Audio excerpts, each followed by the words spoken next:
Muy buenas tardes a todos mis millones de seguidores que chequean este canal diplomático a diario para deleitarse con mis clases virtuales en este importante tema, las cuales pueden ser de gran ayuda para ustedes para en alguna ocasión pasar alguna materia de diplomacia o aumentar su conocimiento en lo diplomático. En esta tarde traeremos como tema la diplomacia preventiva desde varios puntos. El primero será su origen y evolución como concepto. En el segundo punto se tratará desde la evolución de su concepto y el tercero dará a conocer de qué manera se miden algunos resultados de la diplomacia preventiva. Como cuarto punto, algunas actividades de la diplomacia preventiva que pueden servir y son de gran ayuda. Y como por último, se traerá a colación un ejemplo de la aplicación diplomática en el conflicto colombo-venezolano. Como primer punto, la evolución de la diplomacia preventiva como concepto es la idea que ha cautivado a las Naciones Unidas desde que el secretario Hammarskjöld la formulara por primera vez hace casi medio siglo en el artículo 99 de la Carta de las Naciones Unidas, que contenía un presagio sobre esta tal diplomacia preventiva. Aunque el concepto se desarrolló en el informe que presentó el secretario general Boutros-Ghali después del fin de la Guerra Fría acerca de su papel de las Naciones Unidas en la prevención de futuros conflictos. En él se definen la diplomacia preventiva como las medidas destinadas para evitar que surjan controversias entre dos o más partes, evitar que se transformen en conflictos y evitar que estos se extiendan. Así se convierte la diplomacia preventiva en la herramienta central internacional para evitar conflictos violentos entre países determinados. Por la diplomacia preventiva se entienden las medidas diplomáticas adoptadas para evitar la escala de disputas hasta convertirse en conflictos y para limitar también su propagación. En otras palabras, la diplomacia preventiva se entiende como el conjunto de medidas diplomáticas que se toman en la etapa más temprana posible y se destinan a evitar que las controversias entre dos o más partes se extiendan y transformen en conflictos. Como punto 3, tenemos cómo se miden los resultados de la diplomacia preventiva. La evaluación de los resultados se observa a través de las actividades realizadas que cumplieron el objetivo que se trazó principalmente, así como evitar el desarrollo del conflicto. Importante contar con información preliminar, no existente como tal parámetros para así poder medir un conflicto. Como cuarta parte, tenemos cuáles son las actividades de la diplomacia preventiva. Bueno, entre las actividades se destacan la alerta temprana, las asociaciones de colaboración, las cuales son muy importantes, y tener una flexibilidad de los recursos humanos y una buena sostenibilidad. Como último punto, y para terminar este video, traeremos a colación el ejemplo del conflicto colombo-venezolano que se vivió anteriormente. Como se dijo anteriormente, la diplomacia preventiva es la herramienta fundamental de las Naciones Unidas, la cual busca solucionar controversias entre dos o más partes, previniendo que éstas estallen en un enfrentamiento armado o en caso de que ya hayan estado, evitar que este mismo se extienda. El conflicto colombo-venezolano que se aborda desde el año 2007, cuando el entonces expresidente Álvaro Uribe Vélez decidió excluir a Hugo Chávez de las negociaciones para la liberación de secuestrados, en parte por las Fuerzas Revolucionarias de Colombia, las FARC, lo que afectó las relaciones entre estos dos jefes de Estado.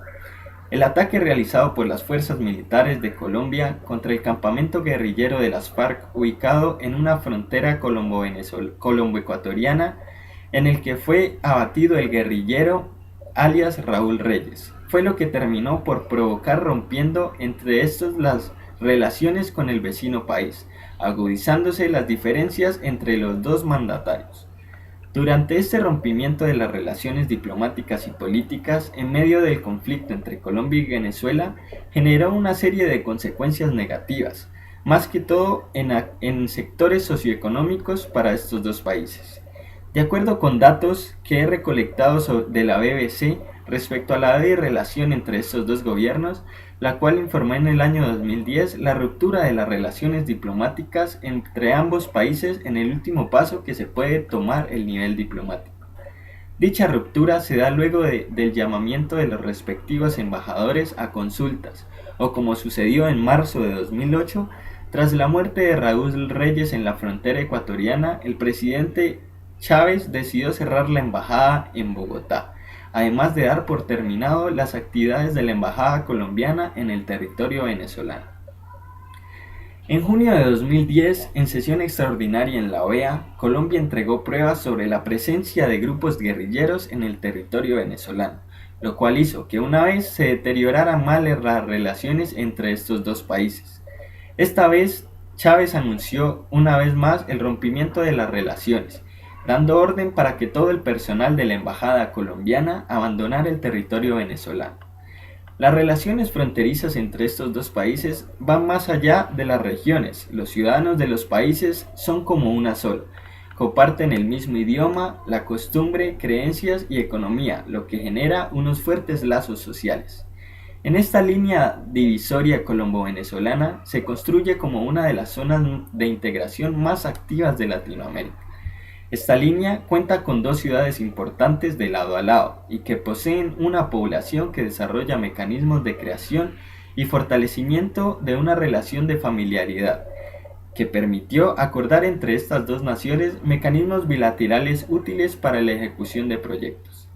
En lo comercial, Venezuela fue por muchos años el segundo socio de Colombia. Durante el periodo de 2000 y 2008, el comercio bilateral entre estos dos países tuvo un crecimiento positivo, siendo el mayor auge en las exportaciones en Colombia y Venezuela, pero debido a este quebrantamiento en las relaciones políticas y diplomáticas entre el expresidente Uribe y el expresidente Chávez en el 2009, se presenta una fuerte caída en el comercio bilateral. Ahora bien, con la llegada de la presidencia de Juan Manuel Santos en el 2010, inicia un nuevo ciclo de relaciones con Venezuela. Se restablecen las relaciones entre estas dos naciones, estas tomando un mejor rumbo hacia el futuro del comercio que se reactivará con buenas perspectivas en un entorno más adelante. Al normalizarse las relaciones diplomáticas entre ambos países, la política comercial se vio un pilar de la política exterior colombiana. Lo que está evidenciado es que los encuentros y viajes del presidente al exterior crean nuevos lazos y acuerdos comerciales que benefician la economía colombiana y la venezolana. En este conflicto hubo una clara injerencia por parte de los gremios económicos en la mediación de sus controversias y se convirtieron en grandes protagonistas de la formulación de las políticas en Colombia en la crisis anteriormente descrita. La economía en gran medida es sensible a las confrontaciones políticas y que en algunos casos terminan siendo determinante en la vida política y económica de una de las grandes partes enfrentadas. Con la reanudación de las relaciones diplomáticas entre estos dos países, con la llegada de Juan Manuel Santos a Colombia, beneficia en gran medida el sector económico. Se evidencia en la actuación de estos el proceso que conduce a la prevención del conflicto y el reabastecimiento de las relaciones diplomáticas y políticas entre Colombia y Venezuela, siendo entonces la sociedad civil la más beneficiada con la reactivación de las relaciones. El presidente Juan Manuel Santos, en un discurso dado en la sección del Consejo de Seguridad de las Naciones Unidas, afirma que la tarea de los Estados miembros es hacer que los medios de solución y prevención de controversias sean más ágiles y eficientes en todo momento y en cualquier futuro para evitar las confrontaciones o extensiones de conflictos entre diferentes actores políticos que afecten la sociedad civil y su exterior.